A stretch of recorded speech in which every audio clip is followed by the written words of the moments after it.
Bom, bom dia a todos. Primeiramente, espero que todos estejam bem. Por gentileza, informe se vocês estão me escutando aí razoavelmente. Um sinalzinho só para eu saber. Ricardo? Legal. Obrigado, então, pessoal. Ótimo, muito obrigado. Bom, que honra podermos nos conectar neste momento em que muitos de nós estamos trabalhando de forma remota. Acho que é um pouco mais difícil de fazermos um network da forma que a gente está acostumado, mas eu gostaria de encorajar aqui a todos a participarem ativamente dessa reunião, né? Gostaria de mencionar que esse evento foi divulgado a todos os IBFs regionais do Brasil e, portanto, nós temos a oportunidade e a honra de termos a participação de executivos de outras regiões do Brasil nessa apresentação. E sejam todos muito bem-vindos a essa nossa reunião do IBF Campinas. Eu quero aqui, antes de a gente iniciar, agradecer em nome do IBF Campinas todos os patrocinadores do IBF Campinas, que são a Deloitte, a PwC, a Unimed Campinas, a Lemos Advocacia para Negócios, a Demarest e o Finoc Ustra. Meu nome é Paulo de Tarso, sou o primeiro vice-presidente do IBF Campinas. Eu sou sócio-líder da Deloitte para o interior de São Paulo e também eu lidero todas as iniciativas da Deloitte para o Chinese Service Group. O tema que a gente vai falar é um tema novo, né, a todos nós, e o propósito aqui nessa reunião é colocar um pouco da experiência que o Ricardo Iguchi, que provocou e, na verdade, também idealizou essa reunião, tem vivenciado no dia a dia em sua função como CFO num importante grupo empresarial brasileiro, e também um pouquinho da minha experiência, né, suportando os nossos clientes nesse momento diferente. Acho que o termo que eu gostaria de utilizar é esse, né, nesse momento diferente aí da economia. O Ricardo Iguchi vai se apresentar, mas eu gostaria de destacar a sua forte atuação em importantes empresas aqui do interior do estado de São Paulo e também o seu destaque, né, como tendo sido no ano de 2018 o equilibrista aqui do IBF Campinas. Eu fico muito feliz e tenho certeza que todos nós nos sentimos muito felizes e honrados com a participação do Ricardo nessa reunião, né? Mesmo considerando que desde outubro de 2019 ele está morando em Uberlândia, né? Isso demonstra que ele não se esqueceu dos amigos daqui da região. Obrigado, Ricardo.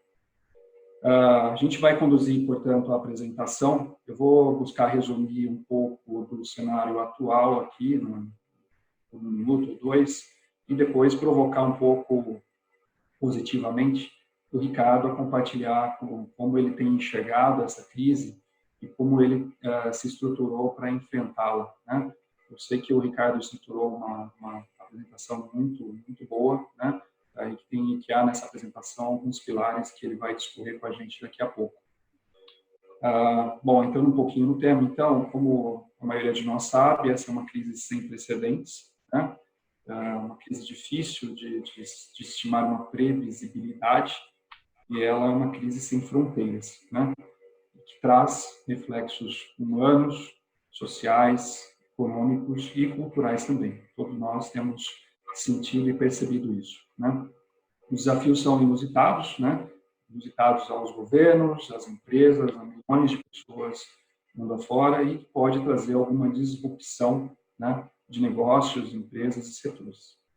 Eu vou agora, então, pedir ao Ricardo se apresentar e aproveitar também para pedir que ele explore um pouco mais conosco a sua visão, né? Após a apresentação do Ricardo, eu vou voltar para provocá-lo com algumas outras perguntas e também posicionamentos que enxergam importantes nesse momento. Eu peço a todos aqui que eventuais perguntas sejam inseridas no chat, né? E ao final da apresentação, o Ricardo e eu buscaremos responder a todas, tá bom? Gente, bom dia. Essa é a introdução que eu gostaria de fazer. Ricardo, a palavra é sua. Boa apresentação.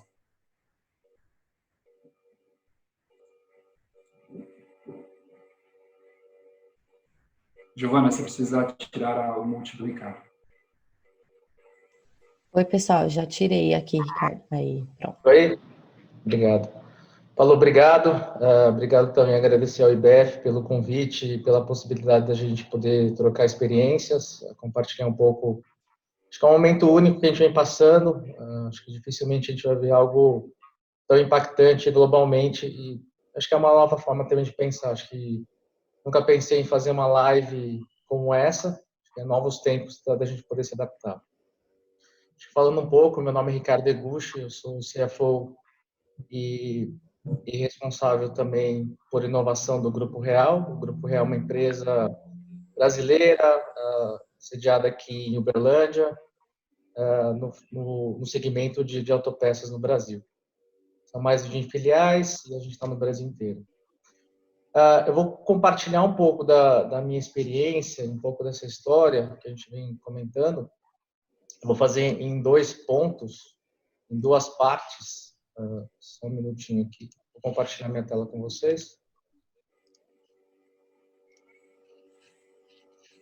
Paulo, vocês estão vendo aí? Ainda não. Agora sim. Agora sim.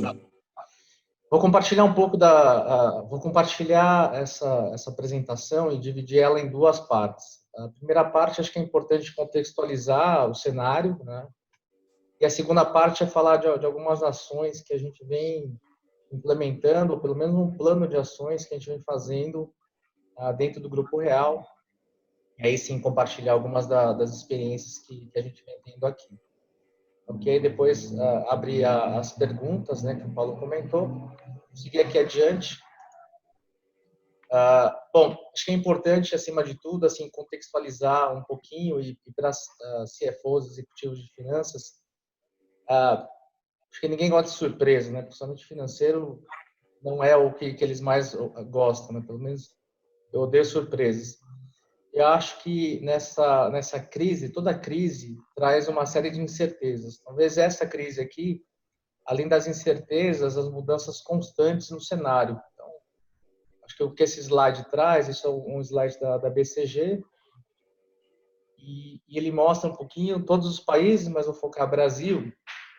Aqui é o potencial lockdown, de quando começaria. Então, está meio que em linha a 4ª semana de março, né, a quarentena nossa.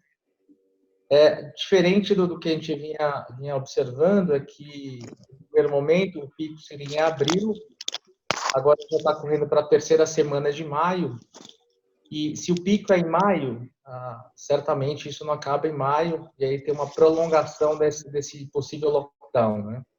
Então, num cenário mais otimista, a 1ª semana de julho, e a segunda a 1ª semana de julho e a 2ª semana de agosto. O que esse slide traz para a gente, né, com previsibilidade e planejamento para executivos de finanças? É a preparação exatamente de uma possível ou uma provável extensão dessa crise. Ou seja, inicialmente a gente estava pensando que nem seria atingido, porque estava na China, estava tudo bem até março, e agora a gente está vendo que começou realmente, principalmente pegando os Estados Unidos, muito forte, agora o epicentro, e Brasil pode ser também, ou pode ter uma situação muito parecida. Acho que aqui é um pouco da previsibilidade, né, em termos de tempo. E aqui, esse segundo slide é para mostrar um pouquinho o quão impactante é essa crise comparada às outras. Esse aqui é uma apresentação do Banco Central, mostrando um pouquinho qual o tamanho dessa crise comparado à crise de 2009, que foi exatamente a queda do Lehman Brothers em 2009. Esse aqui é o número de pedidos de seguro-desemprego nos Estados Unidos. Esse número aqui já está desatualizado, ele bate quase 6,5 milhões de desempregados, né, de seguro-desemprego, com a possível tendência de chegar a 9,5 milhões de desempregados. Eu acho que mostra que o quão grave é essa crise comparada à outra, 2009. Eu faço um paralelo ao Brasil, né? Acho que 2009 para a gente foi a marolinha do Lula, mas em 2010 a gente volta a crescer muito forte, com 10% de crescimento do PIB. Então a gente cresce muito rápido e volta muito rápido também nessa crise. Eu acho diferente dessa de 2009 para o Brasil. Essa daqui, a gente estava voltando de uma crise, voltando de uma gripe já forte, né? Fazendo um pouco dessa analogia, e a gente não estava totalmente recuperado, a gente estava tentando uma recuperação, ainda com os níveis de desemprego alto, ainda exatamente com uma recuperação ainda não muito acelerada, a gente não conseguiu bater ainda 2% de crescimento, ou seja, essa, talvez para o Brasil, essa crise possa ser mais impactante do que foi as outras crises num cenário de curto prazo. Talvez no período de 2014 a 2017 foi mais impactante pela extensão. Talvez essa, pelo momento, vai ser impactante. Então, alguns analistas dizem exatamente de nível de desemprego hoje está por volta de 10 de pico, 11, podendo chegar a 14, 15% de desemprego no país, né? Acho que esse é o takeaway. Então, o quão grave é essa crise, né, dentro do cenário que a gente está vendo. E aqui é uma apresentação que o presidente do Banco Central fez recentemente, numa live também, mostrando já esse cenário de crise, né, de recessão, com 5,5% de expectativa. Então, o próprio Banco Central tem exatamente essa visão da extensão e a preocupação, uma série de ações estão sendo feitas, né? Principalmente com relação à liquidez do mercado. Então, acho que é uma das preocupações que o Banco Central está agindo. Ou seja, mas a gravidade já é ilustrada aqui nesse slide, como eu estou mostrando aqui, e como apresentado já pelo presidente do Banco Central. E aí, quando a gente vai um pouco mais adiante, a gente consegue ver, diante desse cenário de crise e talvez de impacto dentro da economia brasileira, alguns setores eles vão sofrer mais e alguns talvez sofrer menos. Estou colocando dessa maneira não como potenciais vencedores da maneira que está escrito aqui, mas eu acho que nesse momento de crise todo mundo vai sentir mais ou menos, mas aqui talvez são os mais impactados, do lado esquerdo, de vermelho até o lado verde, desse degradê aqui de cores. Então, a gente vê turismo, aviação, acho que é isso aqui, e a gente traz para o nosso lado prático, né? Acho que quantos de vocês tiveram viagens canceladas? Eu tinha mesmo uma viagem agora, ia ser de férias, foi cancelada os voos e tudo mais. E as políticas das companhias de realmente respeitar essa quarentena, o lockdown, ou seja, isso é um impacto direto, tanto em aviação quanto turismo, e um setor também que é automotivo, onde também o Grupo Real está posicionado, um pouco diferente, porque a gente está no aftermarket, mas mesmo assim existe realmente um momento de crise. Talvez quando retornar a gente vai se beneficiar, em função também de não haver trocas de carro, com isso tem um beneficiamento no nosso setor. Então, sempre vendo realmente, ponderando um pouquinho dos impactos, né, de cada setor que vocês estão. E do outro lado, essa parte mais verde mais escuro, todo o serviço médico, processadoras de alimento, e aí tem a parte lá de e-commerce. Acho que talvez o brasileiro já usava bastante o e-commerce, mas talvez agora intensificou ainda mais em função desse lockdown, né? E empresas de telecom, com essa questão de home office, tem uma extensão de procura, né? Eu tenho um amigo que ele está numa empresa onde a empresa dele tem negócios de lazer e turismo, agricultura e telecom, né? Na verdade, ele falou que está meio que redeado. De um lado ele consegue ter ganhos e outro ele vem chorando aí ao longo dessa história, né? Então, um pouco disso. Acho que eu queria terminar essa primeira parte aqui com uma imagem. Acho que uma imagem vale mais do que 1000 palavras. Talvez isso é um pouquinho do sentimento de um CFO ou de executivo de finanças, onde estão pilotando suas empresas nesse momento de incerteza. Acho que é meio que esse barquinho de dinheiro, com uma expectativa e olhando o horizonte. Então, para mim, a chuva já começou, né? porém a previsão do tempo é realmente de uma chuva ou uma tempestade que possa se formar ou vem se formando ao longo do tempo. Acho que qual que é o desafio aqui, como executivo de finanças, é poder realmente estruturar de uma maneira mais sólida esse barquinho feito de dinheiro, e aí sim tentar navegar por essa tempestade, e aí sim enxergar um pouquinho mais o horizonte, falar assim meio que a bonança vem, acho que sempre depois de uma tempestade vem a bonança, né? E aproveitando já essa fala, acho que em momentos de crise, eu sempre acredito que toda crise gera oportunidades. As empresas foram criadas na crise e empresas também se fortaleceram na crise. As empresas que começaram essa crise bem estruturadas, com folga no caixa, elas vão sentir, sem dúvida nenhuma, essa crise, porque vai afetar todo mundo. Elas vão conseguir passar, sofrendo um pouco, mas vão passar pela administração que já vem fazendo. As empresas que entraram dentro da crise um pouquinho mais apertado, essas, se não tiverem uma boa gestão, podem sofrer muito mais e talvez não saiam ilesas dessa tempestade. E as empresas que entraram já com um certo aperto, uma certa dificuldade de caixa, o estrangulamento de resultado, dificilmente vão sair dessa tempestade ilesas, né? Talvez fiquem no caminho dessa travessia aí, dessa tempestade.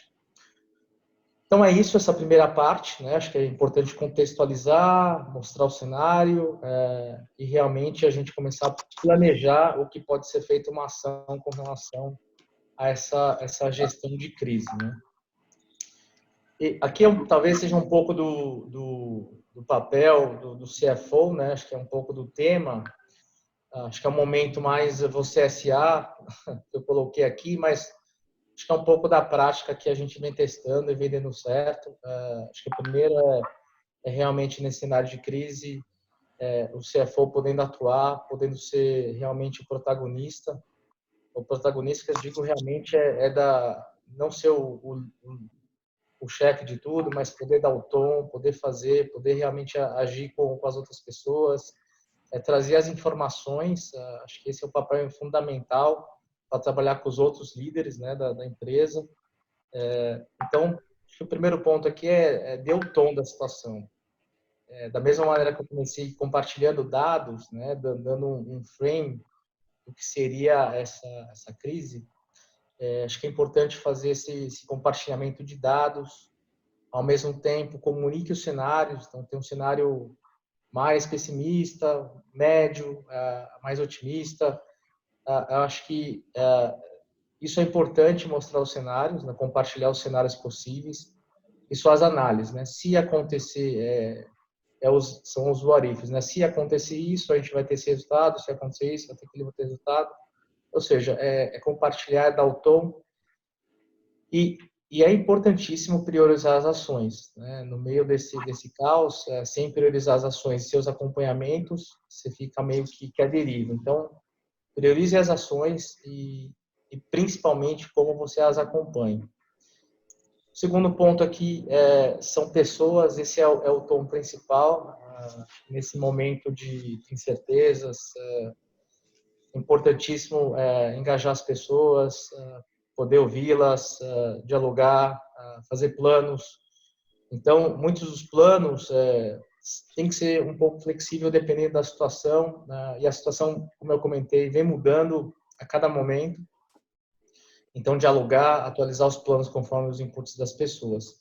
Acho que sempre realmente ter essa empatia com as pessoas, principalmente nesse momento tão difícil e de incertezas.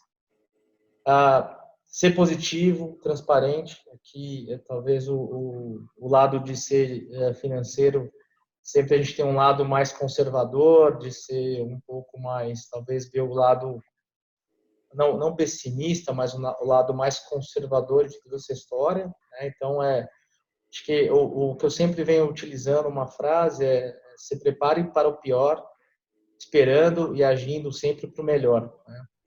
Acho que é um pouco dessa frase e, ao mesmo tempo, sempre mostrando um cenário positivo e escolha também os canais de comunicações que vão ser realmente feitos, algumas comunicações um pouco mais negras, né, vamos dizer assim. Não dá para realmente passar um cenário totalmente nebuloso de incertezas para a empresa como um todo. Então, acho que escolha os canais, seja positivo e transparente sempre na comunicação. Ao mesmo tempo, assim, essa visão holística, acho que não dá para, nesse momento, ser preto no branco, não dá somente para a gente agir com os aspectos financeiros, né? Em geral, a gente que tem mais, talvez, a visão mais de números, é meio preto no branco. Acho que nesse momento aqui, não dá para ser só preto no branco, tem que levar também em considerações a situação de parceiros. Então, não dá para, de repente, colocar uma política de falar, ó, é top-down, todo mundo vai ser postergado, os prazos, não vou receber nenhuma requisição de postergação de prazos, é assim, pronto, acabou. Acho que não dá para ser assim, ao mesmo tempo tem que levar em consideração os outros aspectos, não só o financeiro. Sem dúvida nenhuma, financeiro é importante, mas não só esse aspecto. E por fim, queria terminar essa parte aqui com coragem, né? Acho que tenha coragem de poder fazer e atuar. Nesse momento aqui, não existe decisão 100% certa.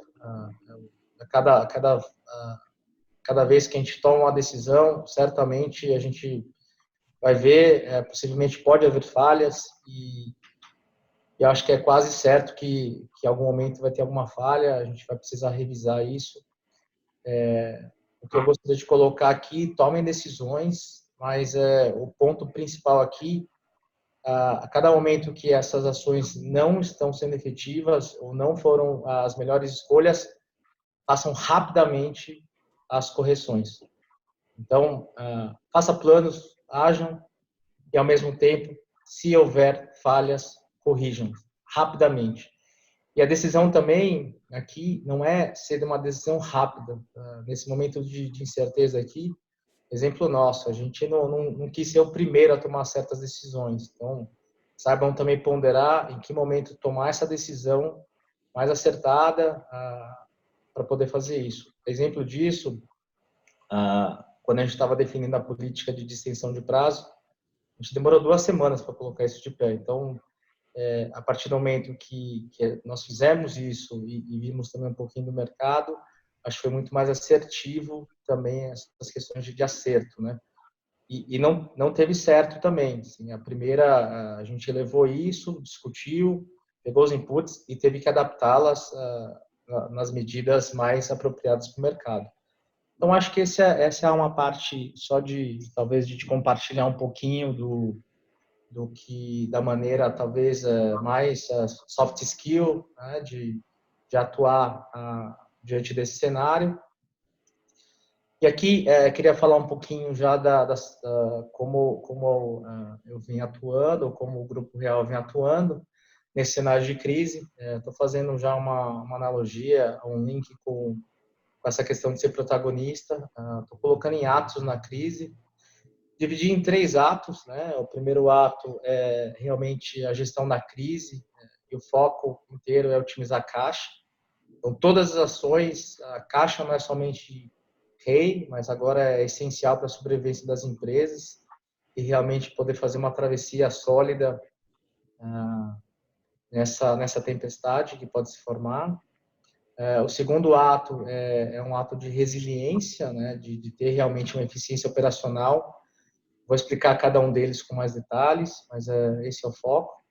E o ato 3 toda crise passa, né? Como que vocês estão se estruturando para capturar as oportunidades? Então, falar um pouco talvez remeter a Darwin. Então, não são os mais inteligentes ou os mais fortes que sobrevivem, mas sim os mais adaptáveis.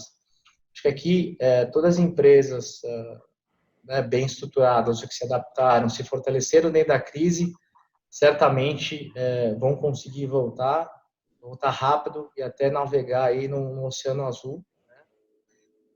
e principalmente capturar algumas oportunidades. Então, levar vantagem, realmente ter uma vantagem competitiva frente aos outros concorrentes que talvez demoraram um pouquinho mais para fazer essa travessia. E aí eu divido também esses atos em pontos importantes, né, que eu acho importante a gente fazer em cada um dos atos. Primeiro são as ações, o que de ações a gente vem fazendo, estruturando, planejando. Essencialmente pessoas, né, não tem como fazer as ações sem as pessoas, e pessoas cada vez mais fazem diferença. E por fim, como se comunica, né? Muitas vezes tem a ação, tá tudo certo, mas a comunicação é falha. Então, primordialmente, transparência em todo momento que está indo, escolher os canais também, não dá para ser tão naif de falar transparência, abrir tudo em todos os canais, sabe escolher os canais, sabe ter os diálogos, sabe ter as escolhas, e ter essa transparência de como comunicar e que maneira levar essa comunicação para os stakeholders, né, da organização. Acho que isso é essencial. Então, vou comentar um pouquinho mais de cada ato. Então, o ato 1 é um plano de 90 dias.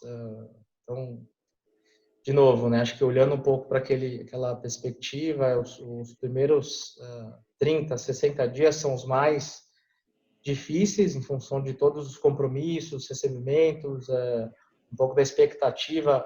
No nosso caso aqui, como eu falei, financeiro odeia surpresas, né? E são todos os cenários variáveis. Então, faturamento é variável, recebimento é variável. A única coisa fixa que a gente tem são pagamentos, né? São as obrigações que a gente tem.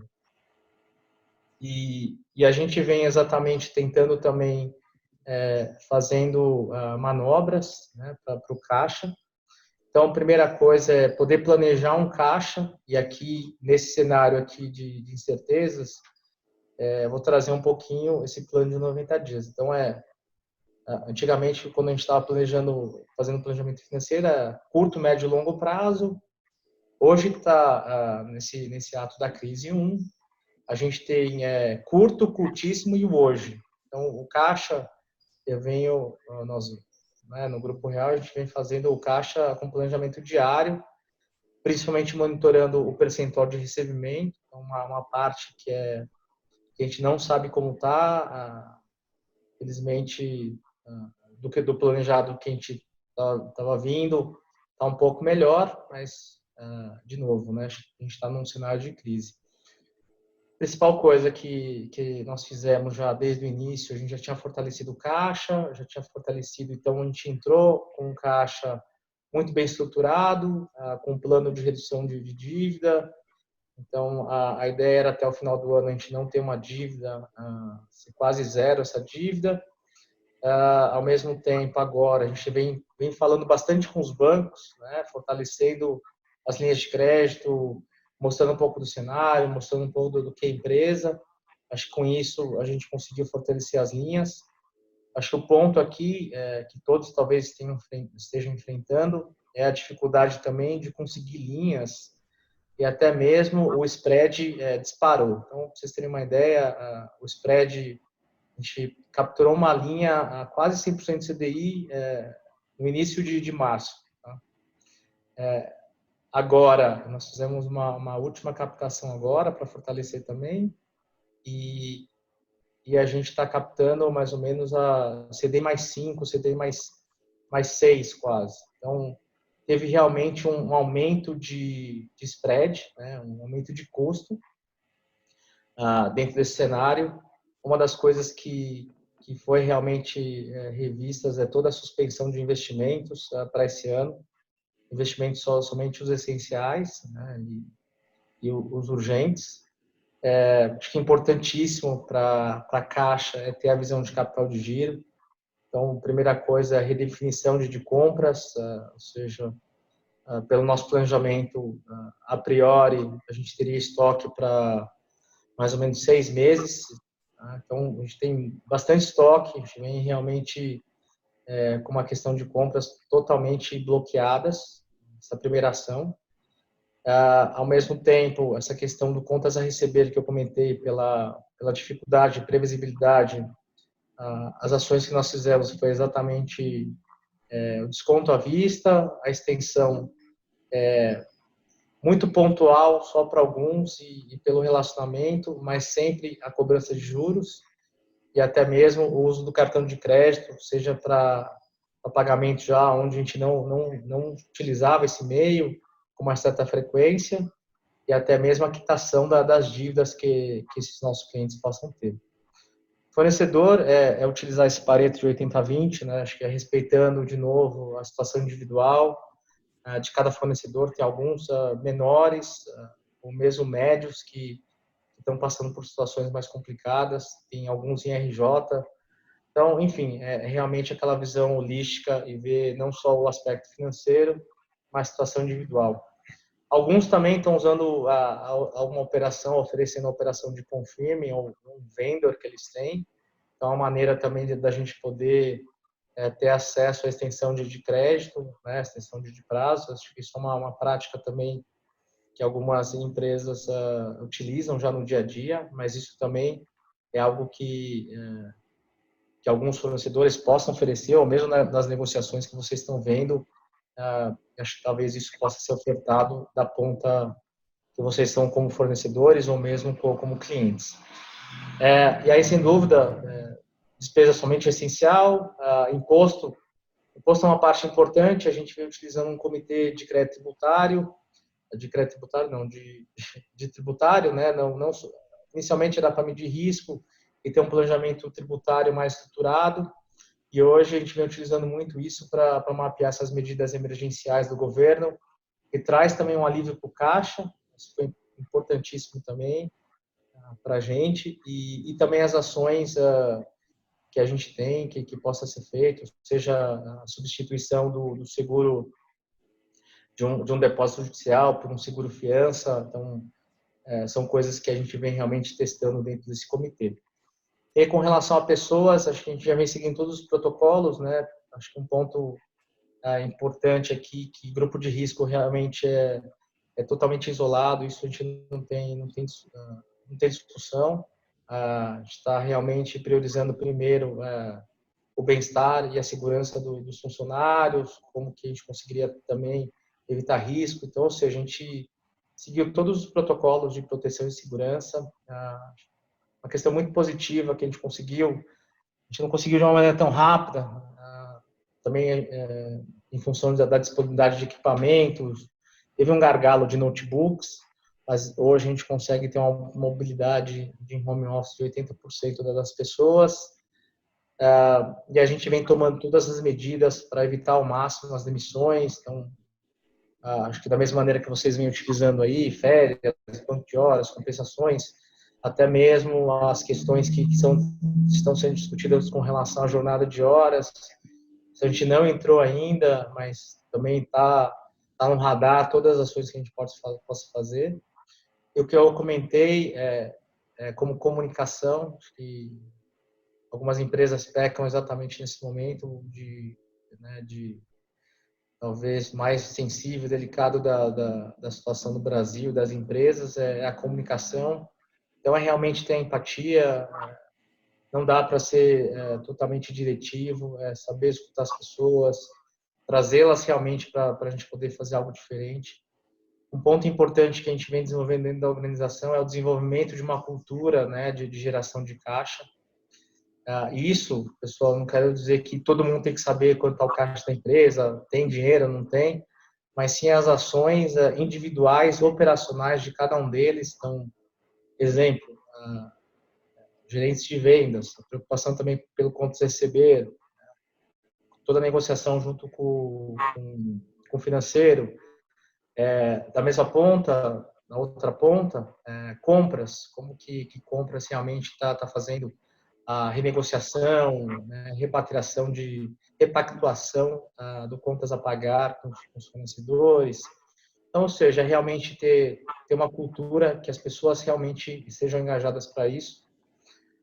E o que a gente vem fazendo, e talvez quase todas as empresas, né, tenha também já atuado, é preocupação de manter as pessoas informadas. A primeira coisa é uma reunião do Covid, que é a reunião de crise, né?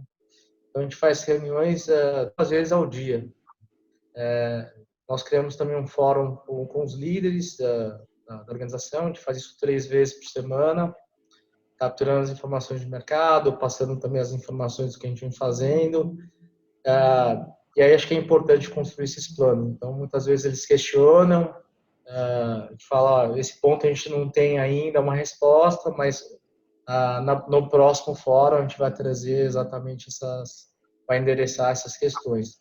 E com a minha equipe eu tenho feito 2 vezes por semana as reuniões com eles, uma em grupo e outra individual, e ao longo da semana a gente vai tendo as interações. Então, a primeira parte desse ato 1 é realmente o foco total, integral de caixa. Acho que aqui nem penso em resultado, penso exatamente em sobrevivência, gestão de caixa. Okay?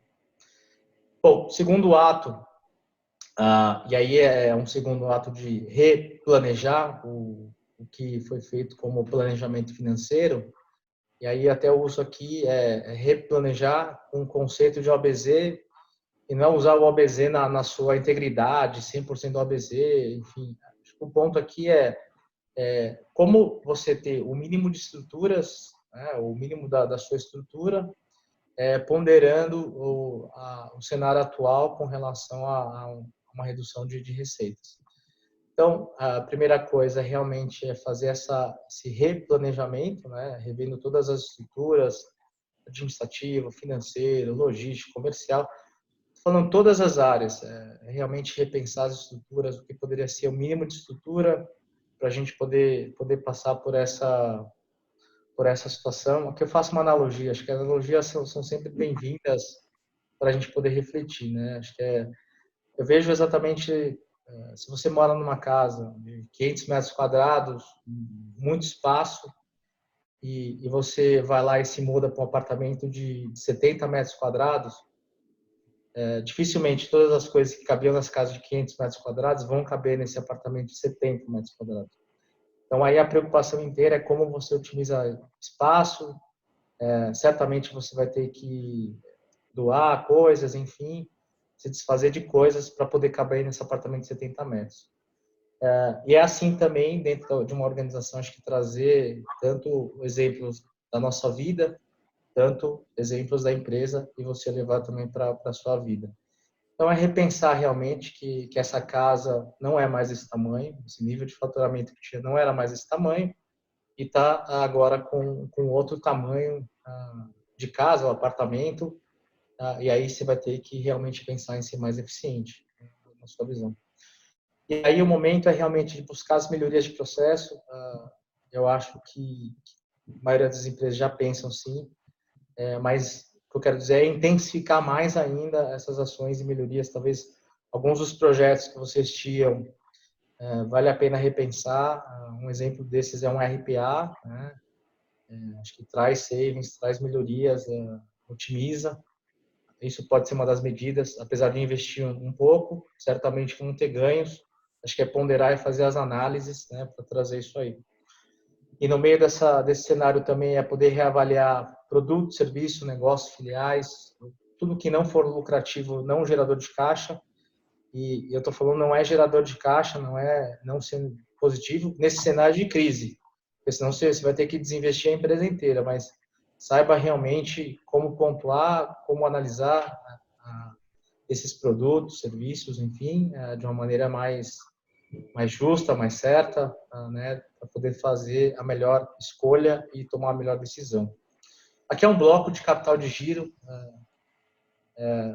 Sim, muito das vezes, assim, acho que a gente, a partir do momento que a gente tem estoque, acho que estoque é o principal insumo de todo mundo, mas realmente ter uma gestão muito adequada, ser muito estratégico nas escolhas, compra sem excesso. Então, vou fazer uma outra analogia aqui, né? Não dá para, uma possibilidade do mercado voltar, não dá para você aumentar o estoque de todas as linhas, né?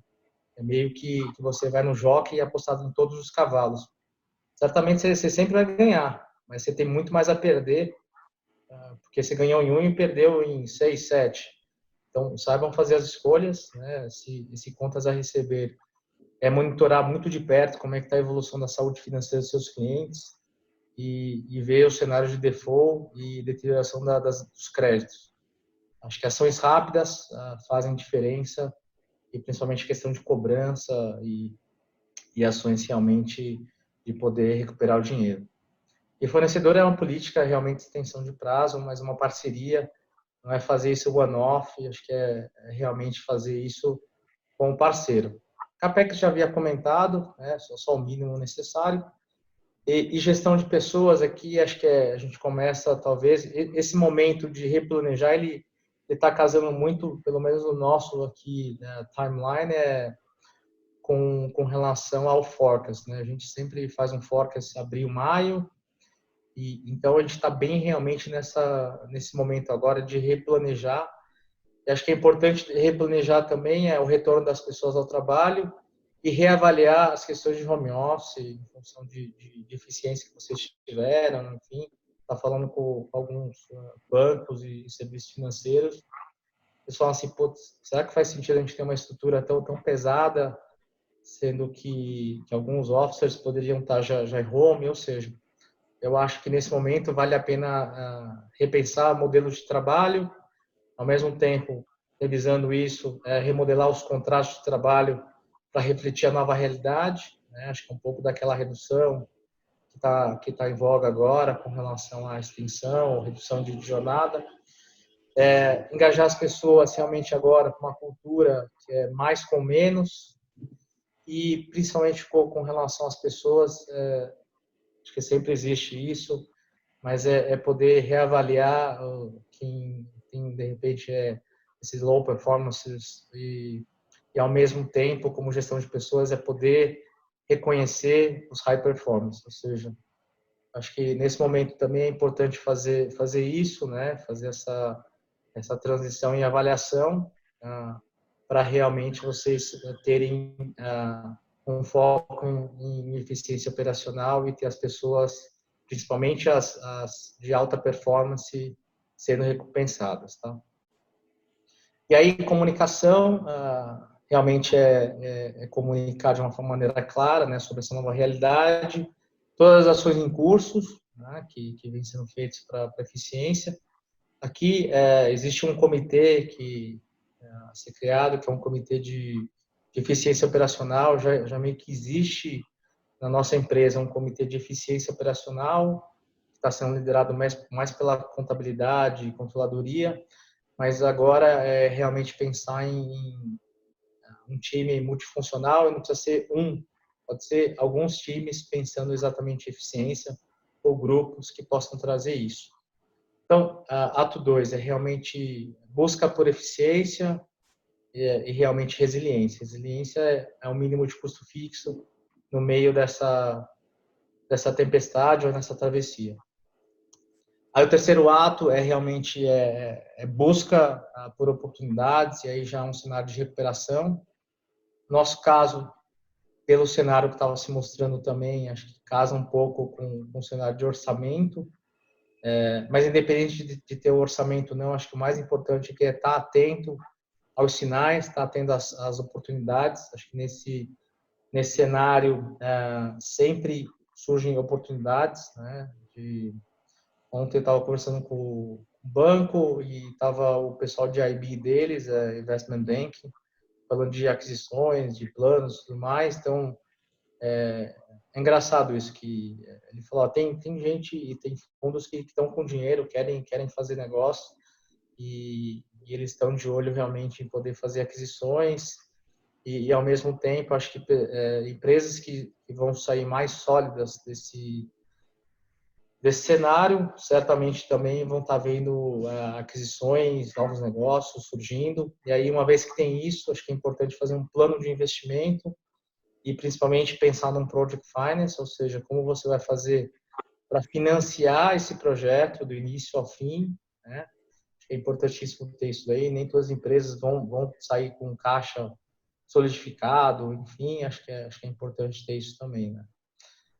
Ser rápido nas ações, tentar conquistar mercado, um pouco já falei, preço, agilidade, prontidão logística, isso é importantíssimo, e ao mesmo tempo essas ações de fortalecer presença nos clientes, acho que a todo momento a gente vem fortalecendo a presença e o relacionamento, não só com clientes, mas os stakeholders que a gente chama, em fornecedores, como que a gente vem atuando também no mercado, em função dessa crise. Então, não acredito que os fins justificam os meios. Né? Acho que não acredito nessa frase. Acho que é importante realmente agora ter aliados, fazer uma parceria e prestar atenção nesses sinais. E aí, sem dúvida, como eu comentei, eu sou responsável também por inovação. Acho que uma das coisas que já está no nosso radar é realmente fazer a digitalização e inovação da organização. E isso, a partir de um cenário que a gente tem, é começar realmente a colocar outros planos e voltar realmente ao foco de uma diferenciação, uma digitalização e pensar em inovação dentro da organização. E a inovação para a gente não é melhorar processo, né? Isso é melhoria contínua. A inovação para a gente tem a ver com novas receitas, pensar diferente alguns mercados que a gente não acessa ou clientes que a gente não acessa. Tá? E em termos de pessoas, a partir do momento que a gente já tem esse cenário, fica muito mais fácil, né? Ou talvez a gestão, né? Acho que aí a partir do momento que a gente tem planos de crescer, realmente dar empowerment, né? E sempre ter o engajamento das pessoas. Acho que isso é meio que comum tanto com o cenário 1 quanto o cenário 3, né? De ter essas questões de engajamento. Acho que engajamento é importante das pessoas do nosso lado. Então, aqui, uma das coisas que a gente poder ter é poder montar grupos de acordo com os temas sugeridos pelos colaboradores, né, talvez com temas centrais de crescimento econômico ou talvez algo social, né? A gente já vem ajudando instituições, né, sociais aqui no Brasil, então talvez realmente poder engajar também as pessoas para esse bem social. Isso também é essencial nesse momento. Então, é a maneira que a gente vê de conduzir pessoas, tendo empowerment e engajamento. E aí, sem dúvida nenhuma, é questão da comunicação novamente, né? Acho que o que a gente vem já fazendo é criar um canal depois para realmente capturar essas iniciativas ou sugestões de planos, comunicar esse plano de crescimento. Acho que uma lição aprendida é realmente essa questão do fórum com os líderes e também utilizar esse comitê de estratégia. No nosso caso, a gente tem meio que um comitê diretivo para a gente poder analisar as questões de novos negócios, oportunidades, enfim. Acho que estar atento realmente às possibilidades. Então, o terceiro ato é já a recuperação ou realmente um cenário de, talvez, quase que entrando ali, um cenário da bonança. Não entrou na bonança ainda, mas já está enxergando ali um pouquinho do céu clarear. Né? Então, é isso. Esse é o terceiro ato com relação esteja atentos à captura das oportunidades. Eu queria terminar a minha apresentação, essa exposição, acho que com, de novo, uma imagem. Acho que comentei durante a apresentação, as pessoas fazem diferença, as empresas são feitas por pessoas, empresas que estão sendo bem-sucedidas porque as pessoas fizeram diferença. E mais que nunca, diante desse cenário incerto, inseguro e desafiador, mais ainda as pessoas vão fazer diferença. Então, vou deixar aqui uma frase: faça a diferença, seja a diferença. Agora, é isso que eu tinha a apresentar. Espero que eu tenha podido contribuir com todos e fico agora aberto às perguntas. Vou passar para você, Paulo. Obrigado, Ricardo. Excelente, ótima apresentação. Obrigado. Obrigado mesmo. Acho que antes de passar aqui para a palavra para todos poderem eventualmente colocar seus comentários e perguntas no chat, talvez queira só pontuar alguns itens que eu entendo serem bastante relevantes que foram abordados durante sua apresentação, Ricardo. Então, de forma resumida aqui, né, o Ricardo tocou em temas relevantes relacionados à governança da crise, né, governança da situação, então, estabelecimento de comitês, de definição de pessoas-chave que devem participar desses comitês para o processo de entendimento da situação e tomada de decisões, né. O Ricardo tocou em aspectos que eu entendo serem muito relevantes relacionados à gestão de pessoas, né. Então, de fato, ter uma comunicação clara com as pessoas. O momento já é difícil, o momento já é delicado. As pessoas, muitas pessoas têm trabalhado de forma remota e, obviamente, vendo notícias, vendo todos os acontecimentos, isso pode causar uma ansiedade, talvez, uma certeza maior nas pessoas. Então, a comunicação efetiva, né, um plano de comunicação com as pessoas, né, com os profissionais de cada negócio, eu entendo também ser bastante importante. O Ricardo tocou isso muito bem aqui, né. Também as questões dos impactos financeiros, né, o Ricardo abordou e tocou um pouco do plano emergencial, o plano diário, o plano semanal, o plano mensal, o plano de 90 dias, ou seja, ele também foi bastante criterioso quando ele comentou sobre talvez ter um cenários, né? Ter um cenário, talvez trabalhar com o primeiro, com um cenário que seja um mais crítico e, ao mesmo tempo que você começa a perceber que esse cenário vai se modificando, você já começa a trazer algum tipo de ânimo adicional à organização como um todo. Acho que isso é um ponto também bastante relevante, né? O cuidado com a cadeia de suprimentos, né? Com as operações como um todo. O Ricardo tocou muito bem aqui, discussões e cuidados, né? Com fornecedores, cuidado com distribuidores, enfim, com todos os parceiros, stakeholders envolvidos nos negócios. O cuidado também com clientes e receitas, né? Então, são dois aspectos bastante particulares, né? Ou seja, a receita contínua, né? Nesse momento de crise, como exercer de forma sábia as vendas, né? E também a gestão de contas a receber, a gestão financeira daquilo que já foi vendido no passado, que por expectativa de crescimento é futura, e também das novas receitas. Então, o Ricardo tocou esse tema para talvez ilustrar aqui ou elucidar um pouco mais. E tecnologias, meios digitais, tentar utilizar ainda mais desse ambiente digital, tecnológico, e ferramentas que possam buscar ainda mais eficiência para os negócios, né? O Ricardo também tocou em outros aspectos que eu entendo serem bastante pertinentes e relevantes. Ao momento de crise, e muitos negócios, muitas empresas acabam se destacando nesse momento de crise. Existem várias formas de enxergar o momento de crise, né? Eu sempre costumo dizer isso para a equipe a qual eu lidero e trabalho, e também para clientes, né? A gente pode fazer diferença. Na crise, eu acho que é, na verdade, uma grande oportunidade de nós nos desenvolvermos como profissionais e criarmos um ambiente de desenvolvimento profissional melhor ainda para aqueles que estão próximos de nós, para aqueles que nós podemos influenciar. Então, tentar também não só enxergar o problema já está dado, mas como sair desse problema da melhor forma possível, né? E para isso tem que fazer a diferença, né? A última frase que o Ricardo deixou aqui para nós. Então, mais uma vez, obrigado, Ricardo. Eu aqui peço, então, aqui já alguns colocaram perguntas, eu vou aqui agora no chat ler as perguntas e a gente vai respondendo conforme elas chegarão. Se a gente vai compartilhar os slides e a gravação, eu entendo que sim, né, Ricardo? Você tem alguma questão? Sim, posso compartilhar sim. Tá, a gravação nós estamos gravando e depois a coordenação aqui do IBEF Campinas, a Giovana fazendo um ótimo trabalho. Muito obrigado, Giovana, por toda a coordenação aqui desse evento. Parabéns, né? A Giovana vai passar maiores informações depois sobre como vamos ter acesso a essa gravação, tá? Deixa eu ver aqui outras perguntas. Tá bom, outra, né? Tá, a Giovana já respondeu isso.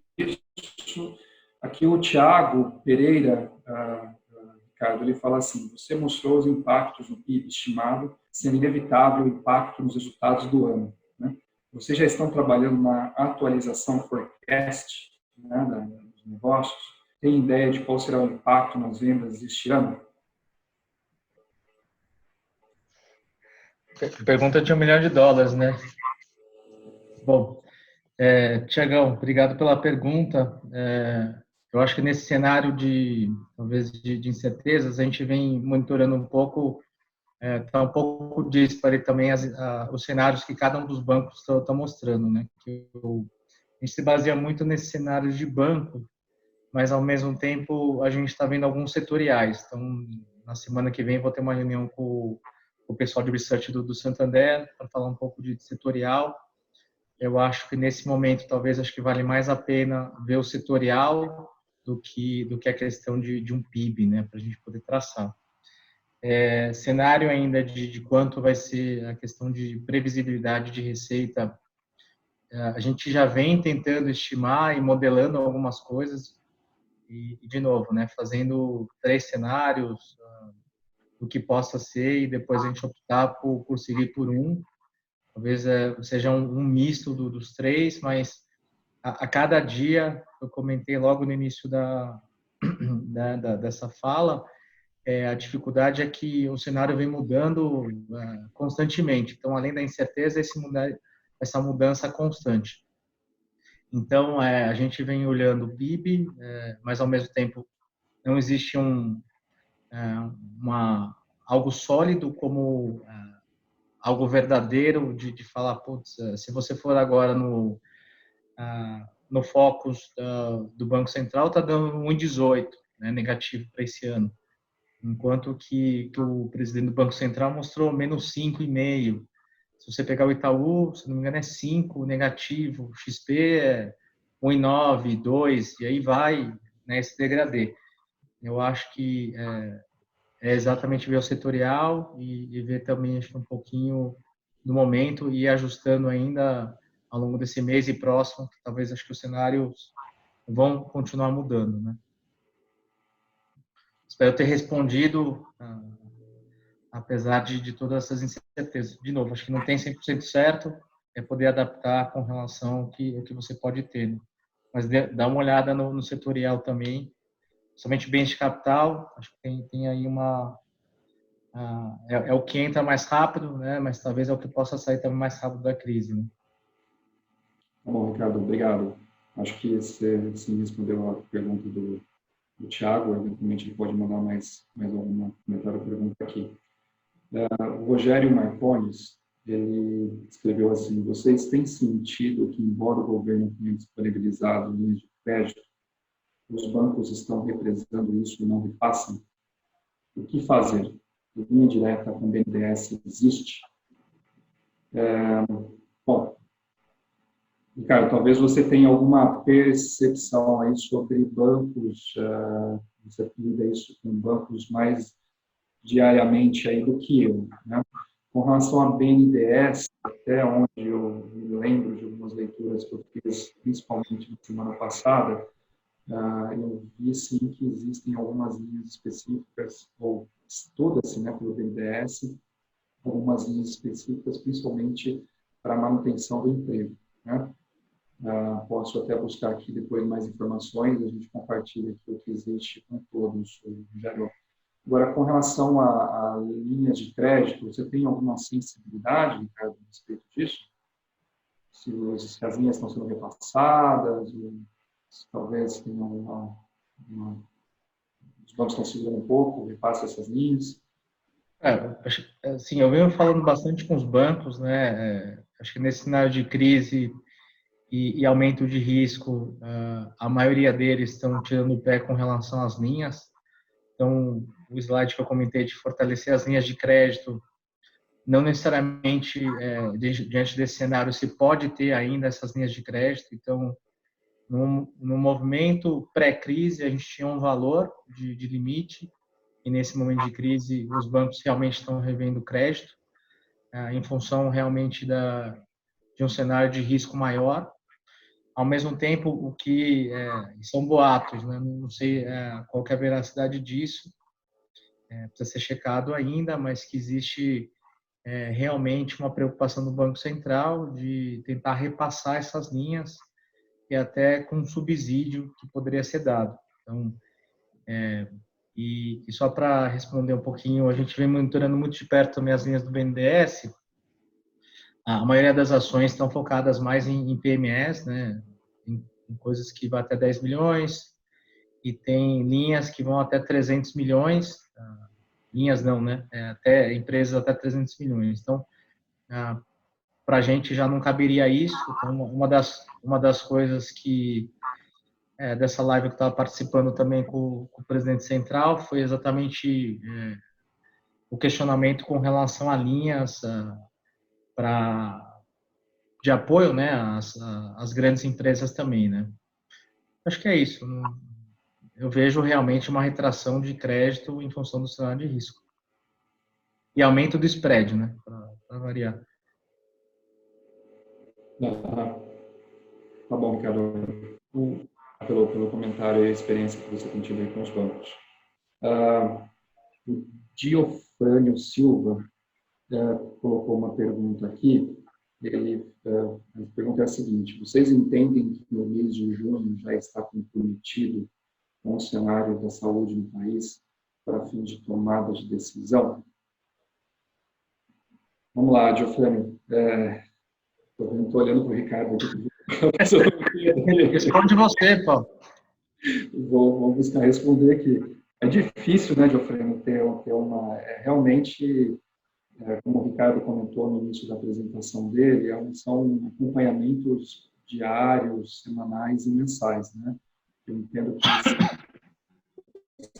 vão ser considerados no processo de tomada de decisão, de avaliação do nível de caixa e de outras decisões que possam ser relevantes aí com relação à organização, né? Assim, ter uma resposta objetiva para a sua pergunta é um pouco difícil nesse momento, né? De fato. Eu acho que o que talvez você possa fazer é colocar o mês de junho em um dos cenários, né, que você deve estar considerando aí para fins da sua organização, né? Então, o mês de junho talvez com uma retomada seja um cenário, com uma retomada. O mês de junho sem uma retomada talvez seja outro cenário, para que, à medida em que fiquemos mais próximos, né, desse período, uma decisão mais firme possa ser tomada, né? É difícil, tem muita informação hoje no mercado. Se a gente olhar curvas da doença em outros países, como por exemplo os Estados Unidos, tem crescido bastante. Lá nos Estados Unidos foi dito que no mês de junho a crise já estaria numa curva de redução, numa tendência de redução. Aqui a gente começou um pouco mais tarde, né, algumas semanas depois dos Estados Unidos. Então, é difícil dizer que junho talvez a curva já seja um pouco tendente a baixa ou a redução. Esses talvez sejam os meus comentários aqui, Giovanni. Ricardo, gostaria de complementar? Não, acho que é isso, assim, acho que e de novo, né, aquele gráfico que foi mostrado, acho que é um estudo da BCG, e é um cenário, não sei se possível, provável, mas que pode acontecer. Então, de novo, o cenário vem mudando bastante, mas eu usaria de novo a frase: é bom se preparar para o pior e tentar atuar para algo melhor.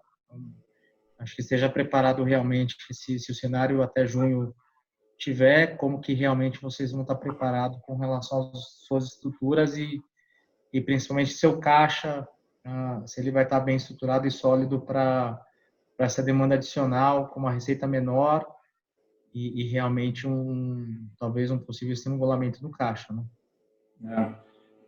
Talvez eu vou usar assim, uma oportunidade aqui.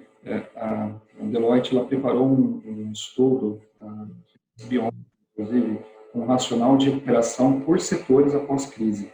Eu vou enviar esse racional aqui para a Giovana, se entender que isso possa ser compartilhado com todos. Acho que vocês podem também fazer uma leitura desse cenário para avaliação da estimativa de recuperação por setores aí durante essa crise. Bom, Giovanni, eu acho que é isso. Se tiver mais algum comentário, por gentileza, fique à vontade de colocar aqui no chat, tá bom? Muito obrigado pela pergunta. O Edgar, ele colocou assim, se a gente trabalha com a possibilidade de expansão da economia e consumo após a recessão. O gráfico em V, grande queda e grande subida. Bom, vou comentar alguns pontos, né, com relação a isso. Acho que deve ter uma demanda reprimida, acho que esse é o primeiro ponto. Eu não acredito que seja uma recuperação assim em V. Eu vou comentar o porquê, né? Isso, pessoal, como eu havia comentado, o Brasil estava tentando sair de uma recessão. Né? E se realmente essa recessão se prolongar, diferente do que foi 2010, que foi meio que esse V que aconteceu, de 2009 e 10, a gente estava pleno vapor, o governo injetando muito dinheiro na economia, BNDES, Petrobras. Petrobras naquela época representava 10% do total de investimento no país. Tanto o Petrobras como as consultoras não tem mais esse investimento. Então, o consumo interno, que é o que representa mais ou menos 60% do PIB, ele não está tão aquecido assim em função da classe C, D, e ele também tem meio que sumido, né? Meio que a classe C e D que começaram a consumir, melhorando um pouco o padrão, essas estão sofrendo muito mais. Então, acho que se ainda tiver o aumento do desemprego, o consumo cai. Então, e as empresas vão estar com uma estrutura menor, enfim, pode ter uma recuperação, mas eu não acredito que seja uma recuperação assim em V, vai ser talvez uma recuperação um pouco mais lenta. Eu acredito numa recuperação, mas não uma recuperação assim em V. Eu acho que a gente não chega aos mesmos níveis do que a gente estava prevendo chegar em 2020. Ricardo, eu compartilho dos seus comentários. Eu também tenho uma tendência aqui a dizer, até por esse próprio estudo que eu mencionei anteriormente, de que acho que a queda era um pouco mais agressiva, né, por conta de como essa crise foi instaurada e como ela começou e as incertezas que envolvem ela, né, de saúde, entre outros. E a tendência de recuperação talvez seja um pouco mais gradual do que a força negativa que ela trouxe. Então, para mim, nesse momento, particularmente, acredito ser um pouco mais difícil enxergar um cenário em V. Acho que é uma queda um pouco mais acentuada, com uma retomada um pouco mais gradual, né? É isso também que eu compartilho. Vamos ver aqui os próximos comentários. O Gerlan fez um comentário aqui, agradeceu. Compartilhar os slides. Obrigado, Gerlan, já saiu. O Giovanni respondeu, obrigado, Giovanni. A Giovana também. Pessoal, por favor, participem aqui, coloquem seus comentários, suas dúvidas, questões. Nosso papel aqui, o objetivo é a gente estamos sendo aqui, Ricardo e eu, meros facilitadores aí para a gente provocar um debate, uma discussão, todos nós enfrentarmos aí juntamente, né, de forma conjunta, esse momento aí diferente, como eu disse no começo da apresentação, né? Possamos aqui nos apoiar um outro, buscar experiências e assim todos terem sucesso aí no enfrentamento desse desafio atual. Então, fico aqui, por favor, gostaria de convidar outras perguntas aqui, outros comentários. Estou vendo o Wellington aqui, eu não sei se o Wellington é o que eu conheço, lá da IPTV, se for, ele está fazendo aniversário aqui, então parabéns, viu, Wellington? Feliz aniversário.